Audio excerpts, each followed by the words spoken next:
Hello everyone and welcome to my channel. This is my very first YouTube video and it is my client's very first wax. She's only 13 years old and she came in with her mom who was receiving a couple of hair removal services. And I was admiring her brows and I said to her mom, do you want to do her brows too? And she said yes, just under the condition that I don't take too much off. And I totally agree with her. She didn't need much. Her brows are nice and big and bold and beautiful.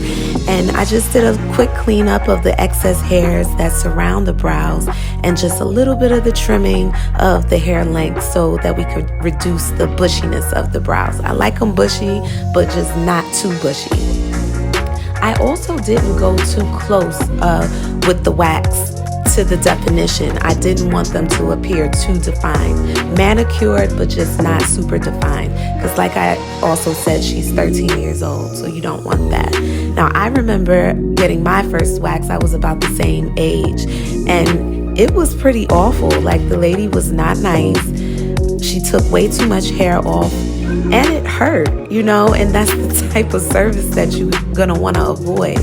So I think it's really important that moms include their daughters and bring them along to appointments like these so you know what to expect and what to avoid, so you don't have to suffer through the problems that I did. Because otherwise you could run the risk of going to the wrong place, suffering through a very terrible experience like me, and potentially irreversible damage to your brows. So it takes a really long time for your brows to get back to their natural integrity, and that's what we want to maintain. So I think my client did a really good job. She handled the wax like a pro. She was calm the whole time. And she and her mother were really, really happy with the results, and so was I. So I would like to thank you for watching. Please subscribe to my channel and visit my website, www.kycwax.com, to learn more about what I do and how I do it.